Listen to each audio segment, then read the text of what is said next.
Hello, everybody, and welcome to another edition of Webinar Wednesday. My name is Brandon Lilly, Senior Brand Director here at Marketing 360, and today I'm joined with Aubrey Darnell. Aubrey is the head of the Adding Up department here and is a marketing specialist. He's fantastic when it comes to creating ads, developing data, and kind of developing out those databases that you need in order to grow your business. Aubrey, how are you doing? Hey, Brandon, doing great. All right, excellent. So today we're going to be talking about how to prepare your e-commerce store for the upcoming holidays. Now, we know, and the National Retail Federation did a study a couple of years ago saying that a lot of people, in fact, the majority of people start getting ready for their holiday shopping, and they start actually shopping for the holidays right around that October period. So we've got about a month. To make sure that everybody is ready. We're ready to go, got all your ads built out, and that's what we're here to talk about on this webinar. You can follow along this presentation either live or later on at m360.us/80194. Again, that's m360.us/80194. Now, to kind of kick us off here, our topics of discussion for the day, we're going to be talking about the holiday preparation, different design and ad copy that you can use to really make sure that your ads and your website are influencing each other, they're reflective, everything's working. The importance of your retargeting strategy, scheduling those ads, scheduling your marketing campaigns, and how to manage it. And finally, how to analyze and optimize for next year. There's always opportunity to grow. There's always opportunity to get better. Aubrey, anything you want to add before we dive in here? No, I think this is the time of year to be talking about this sort of stuff for any business. So I'm glad that we're getting it knocked out. Excellent. All right. Now, one thing I want to make sure that everybody's aware of is this doesn't always or just completely apply to e-commerce businesses. Now, a lot of what we're going to be talking about is specific to setting up for product ads and developing strategies around that. But especially when we're talking about the retargeting strategies and the layering those audiences and utilizing that, every small business, every large business out there can utilize those strategies. So stick around. We'll be talking about those also. Let's go ahead and dive in. Here's our first slide talking about the holiday preparation. Like I said earlier, 40% of shoppers start their holiday shopping in October. So we really want to take these next 30 days or so and ensure that the data is built the way that we want. We're collecting that information. You got your ads built, got your plan built out, your strategy, everything like that. So Aubrey, go ahead and dive in here. Talk to me a little bit about how you develop that strategy and kind of what you look for when you're building campaigns. So with preparing for the holidays, the first point you need to focus on is planning out what your promotional strategy is. With any kind of business, you're probably going to have some sort of product or product line that you want to be pushing because it's high ROI or it's very holiday oriented, or even if it's just a service package. So that's step one, is get all of your products lined up, get all of your promotions lined up, and start getting that creative asset and ad copy assets together in order to have it ready. So you're not panicking the week that you want to deploy it, or you're not putting it out incorrectly.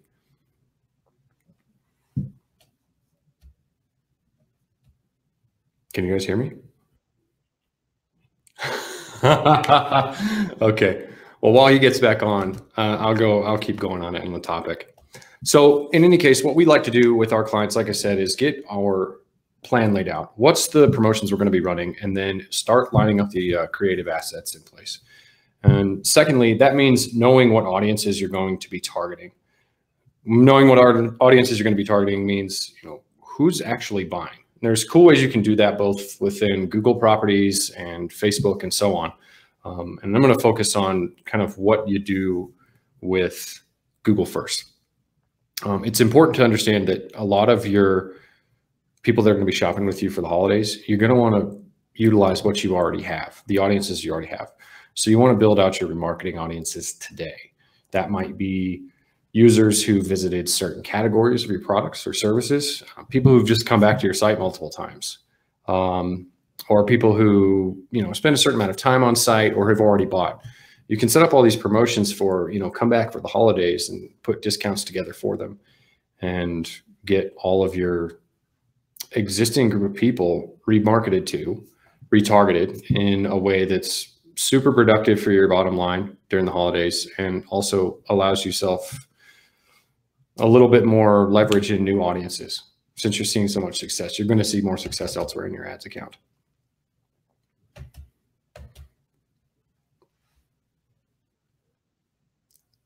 Welcome back.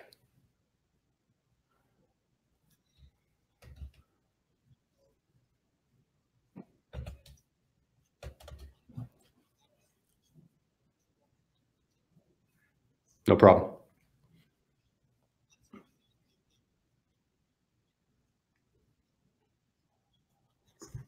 Sure. Mhm.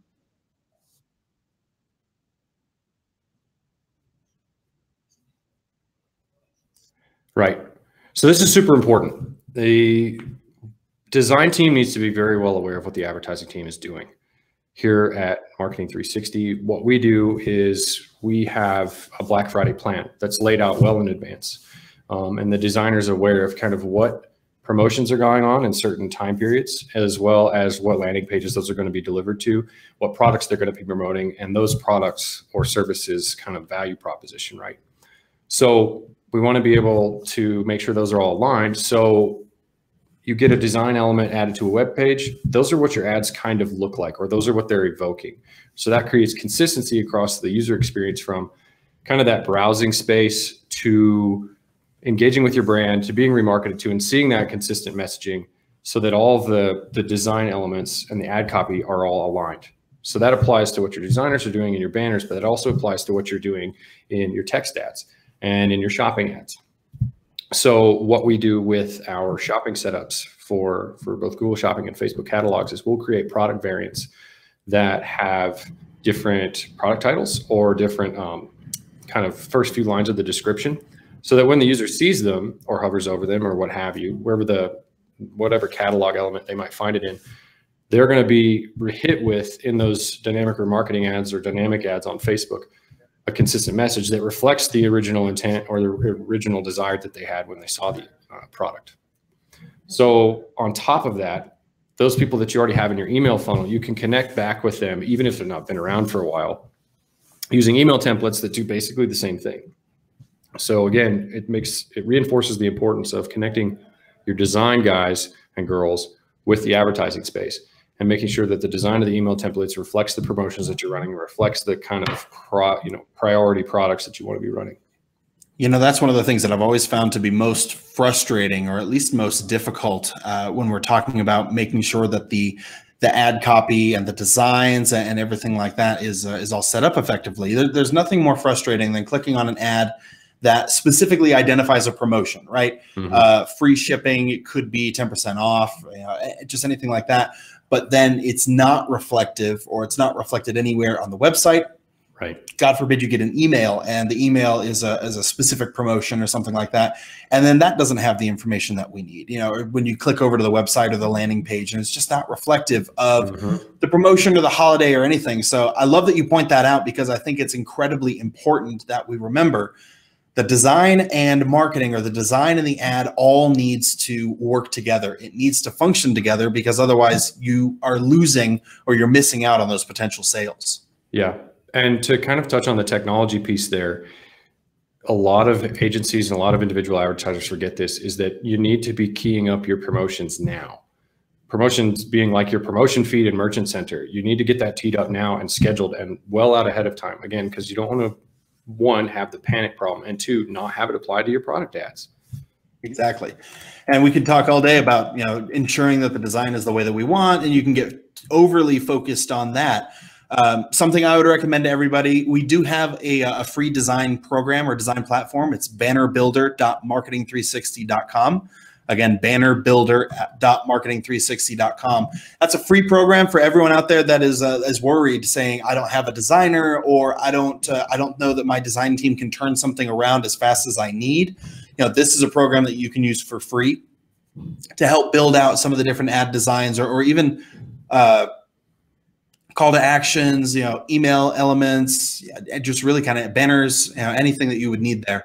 So please feel free to use that, bannerbuilder.marketing360.com. So let's go ahead and move on. Let's talk about the retargeting strategy. Specifically, let's start with Google and how to set up the retargeting audiences that we want, how you would layer those, what strategy goes into developing out these audiences.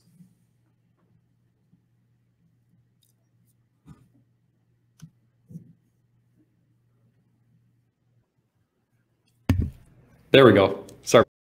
Particularly with Google, I'm glad you mentioned it first, because it's important you set up the remarketing audiences that you want to be hitting today, because you need time to build them, obviously, and you need time to understand which ones are actually giving you important signals.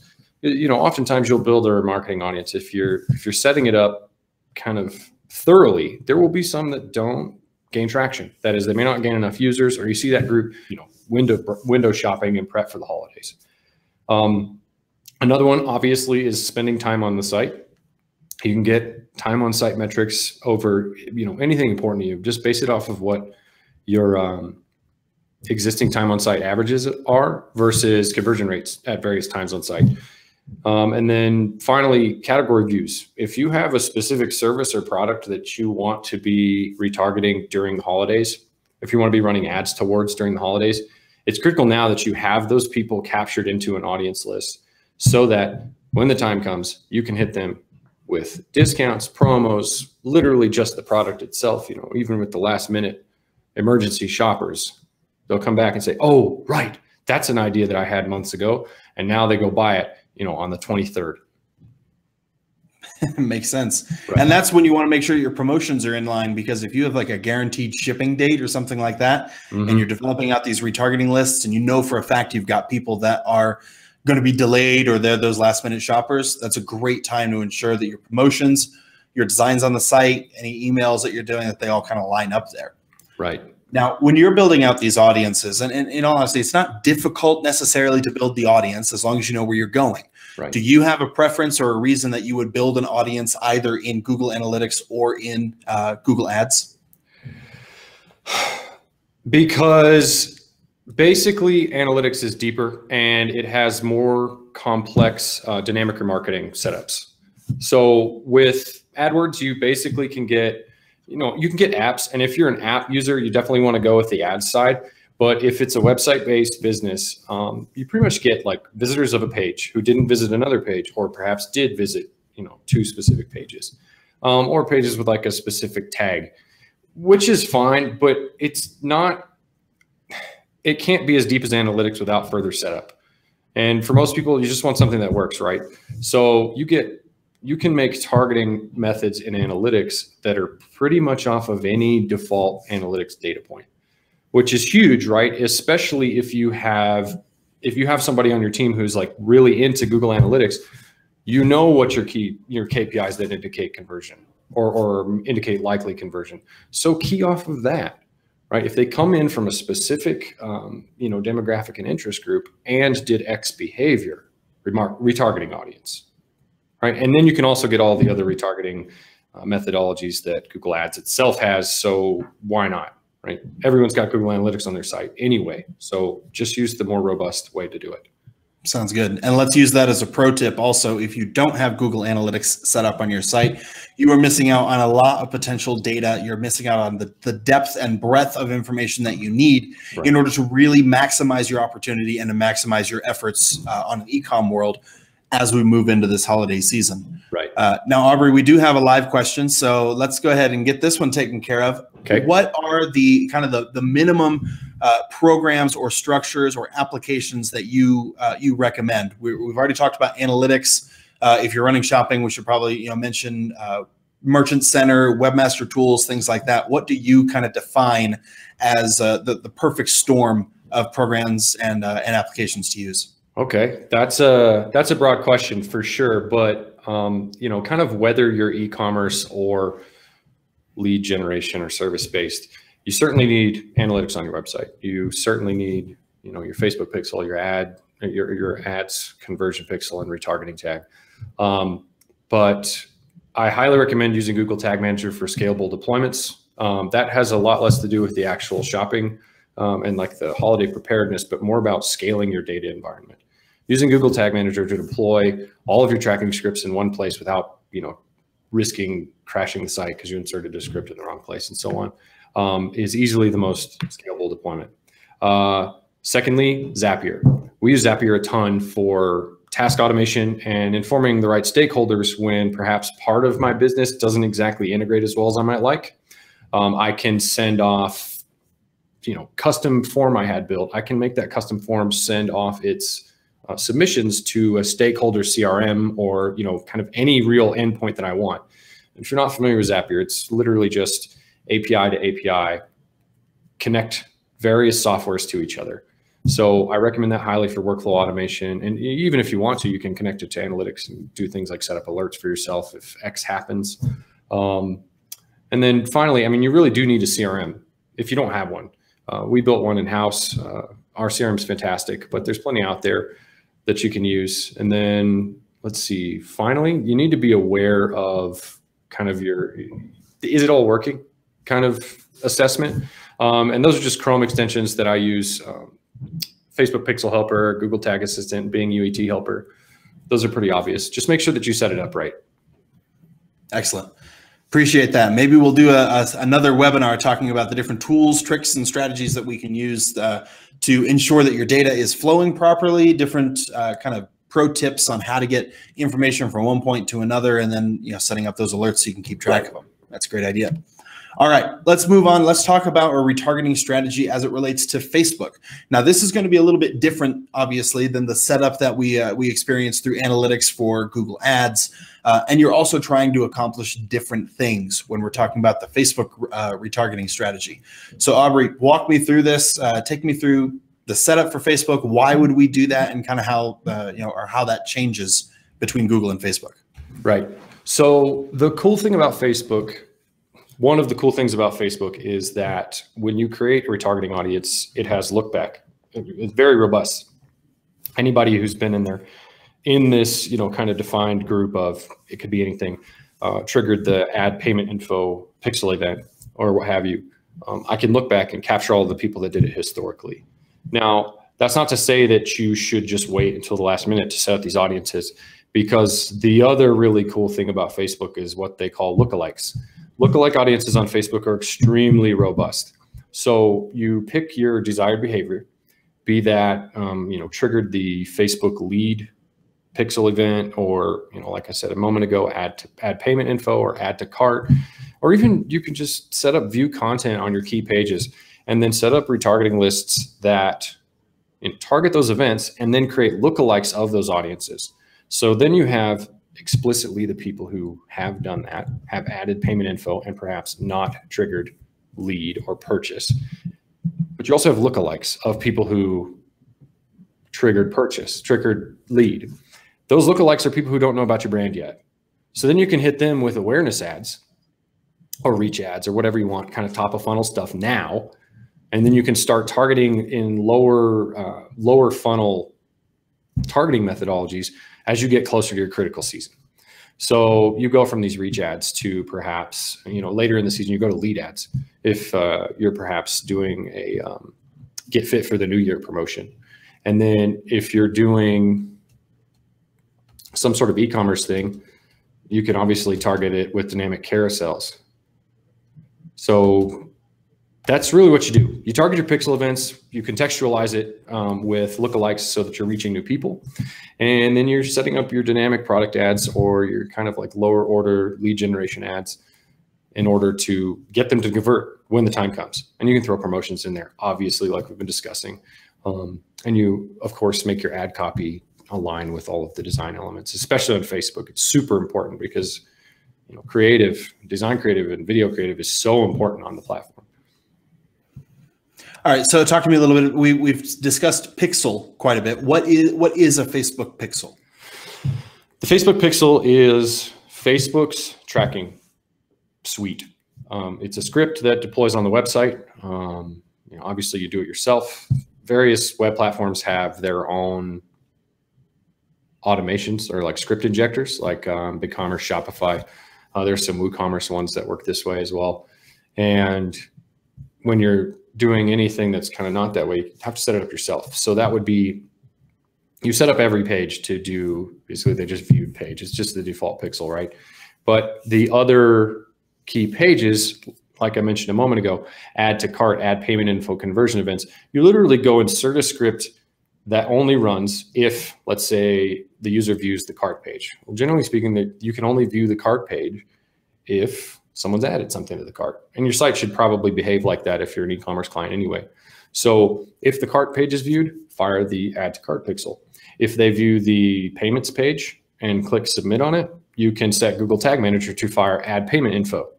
And obviously on your thank you page, whether it's lead or purchase based, you can fire the lead or purchase or I believe sign up. There's a few basically like penultimate conversion events that you would set up, and they're just little one-line scripts. And the cool thing is that Facebook will optimize against users that performed those actions if you set your script up correctly and you target towards them as your campaign goals. So you build your campaigns to drive more of the purchase event, have the purchase event on your e-commerce cart thank you page. The automation present in Facebook already is going to be automating towards it. It's fantastic. Excellent. So when we're talking about setting this up, Pixel really is just kind of internal nomenclature from Facebook, discussing this this analytics tracking code or tracking environment that Pixel is then able to integrate with and provide this information.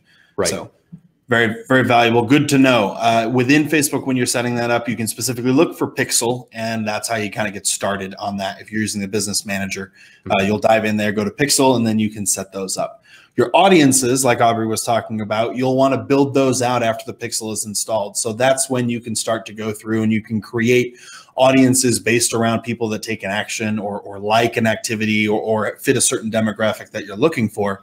Once you've created those audiences, that's also when you can go through and you can start to create lookalike audiences. And the lookalike audiences will seem quite broad, quite big, but you can rely very heavily on Facebook's algorithm and Facebook's kind of machine learning to narrow that audience closer and closer as it learns and as it develops. It's able to closer identify people that truly do look alike the original audience that you built. All right, let's go ahead and move on. We're going to go to scheduling and managing of these campaigns. Now, obviously, and Aubrey, I know that you've lived this life for a while. When you're building out these different campaigns, it can very easily get away from you, right? Especially if you're developing out promotions that are time sensitive. And when we're talking about holiday marketing, we're really talking about a lot of different time sensitive promotions, because you may only be able to offer shipping up until a certain point, and then doesn't really matter if they pay for overnight, it's not getting there. Or you may have certain specials, or you may even run out of product, and you can't be running ads that are related to things like that. So the management can kind of get away from you pretty quickly. So what are some tips and tricks that you have on how you can better schedule and manage these ad campaigns so you get the best bang for your buck? Right. So as I mentioned at the very beginning, you have to set up your promotion schedule immediately, and you need to know what it is comprehensively all the way through the new year, really.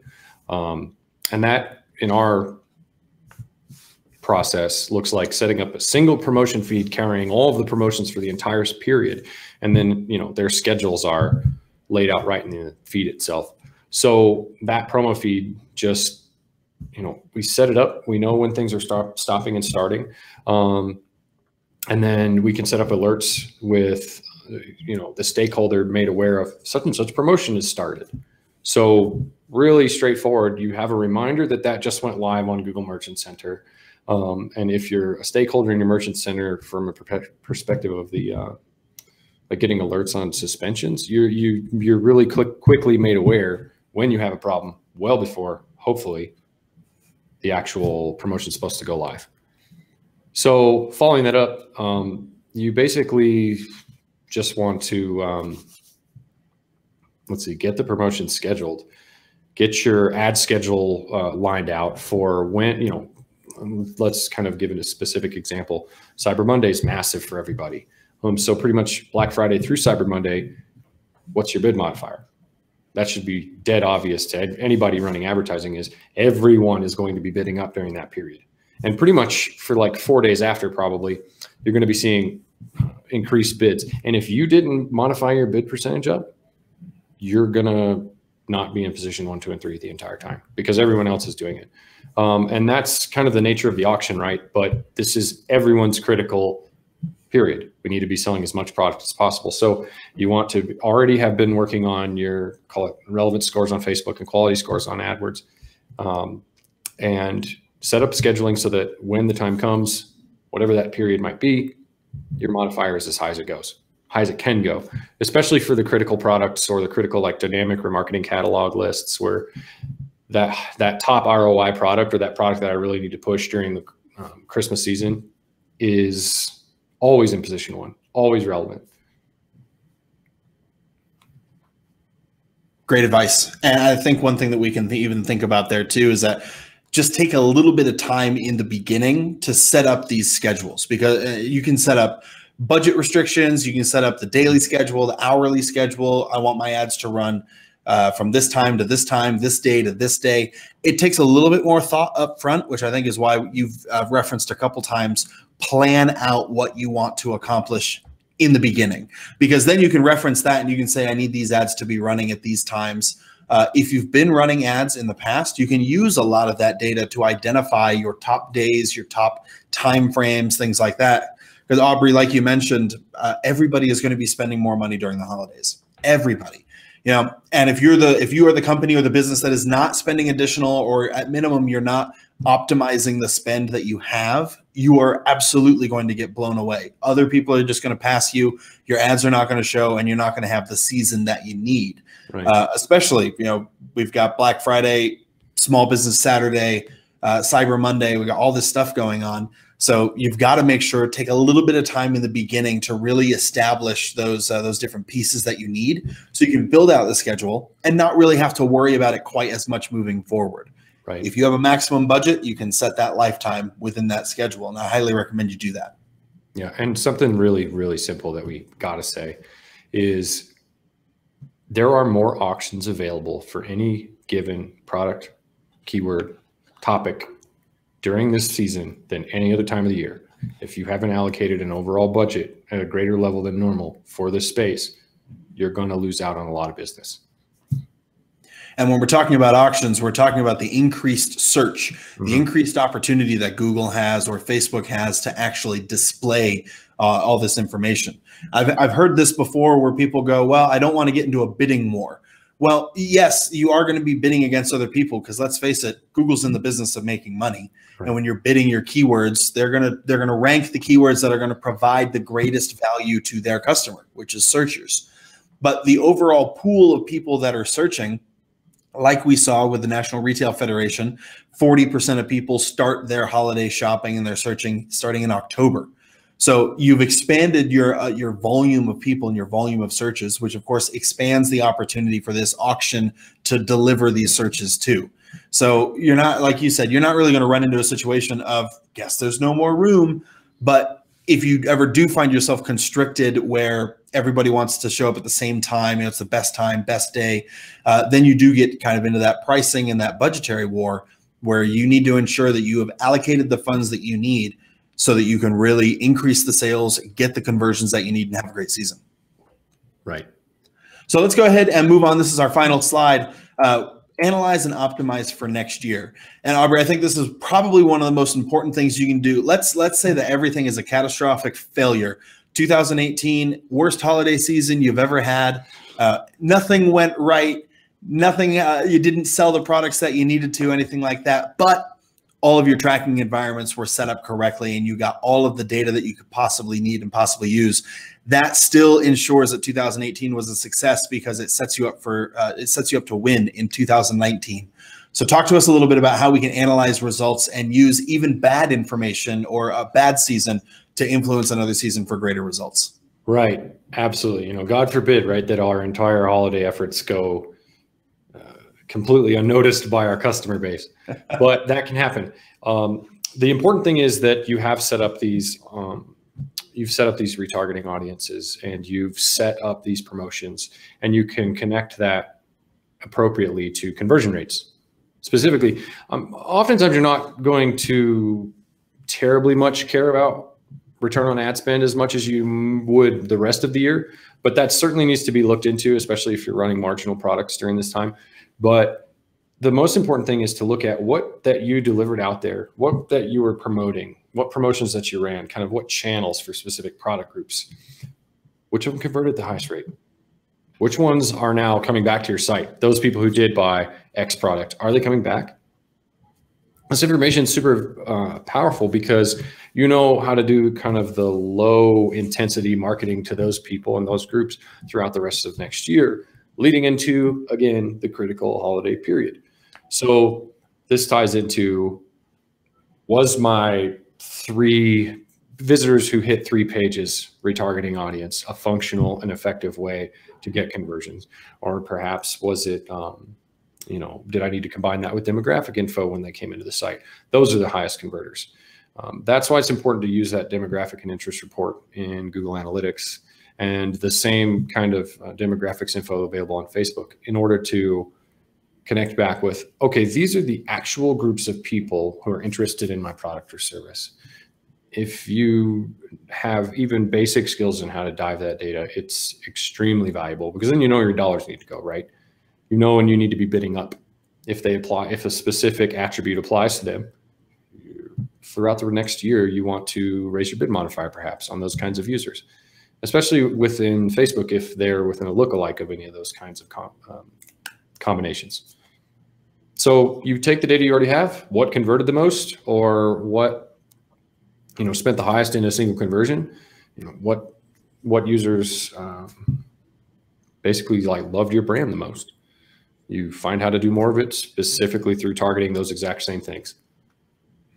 Yeah, there's a quote a couple of years back that I've always loved, and it says, you know, I know my marketing works. I know half of my marketing works. Problem is, I just don't know which half. Right. So being able to set up and track everything that's happening, even if all you experienced was failure after failure after failure and nothing launched the way that you wanted to, when you're able to learn something, that is when you come to this understanding that marketing is not a cost, marketing is an investment. Right. This season may not have gone the way that you wanted, but if you can learn something from it and adapt to that, then next season will. Now, if you're going through your marketing season and you go through the holiday season and you're not tracking anything, then honestly, it doesn't really matter if you saw all the sales in the world or you saw no sales, because it was still a failure. It means that you're just relying on luck. You're just risking everything and hoping that you'll be successful again year after year after year. So tracking, setting up all of these environments, and then analyzing and optimizing after that, I think is probably one of the most important takeaways here.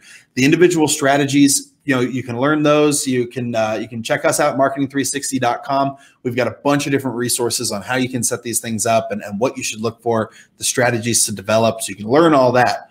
But if you're not tracking, there is zero value to your efforts. So I highly recommend that you do that. Aubrey, anything else to add? If you aren't tracking your results, you're losing to your competitors who are. Even if you outperformed them this season, they'll outperform you next season because they know what to do. There you go. I think that's a great point. Thank you guys so much for watching. Aubrey, thank you so much for joining us. I really appreciate you coming and bringing your expertise and getting everybody set up for the holidays this coming season. If you guys want to access this presentation later, you can at m360.us/80194. Again, that's m360.us/80194. Like I mentioned, we've got a bunch of extra resources for you available at marketing360.com/ecommerce-marketing, marketing360.com/ecommerce-marketing. Thank you guys so much for watching. Aubrey, again, it was a pleasure to have you. Thanks for having me. Happy marketing.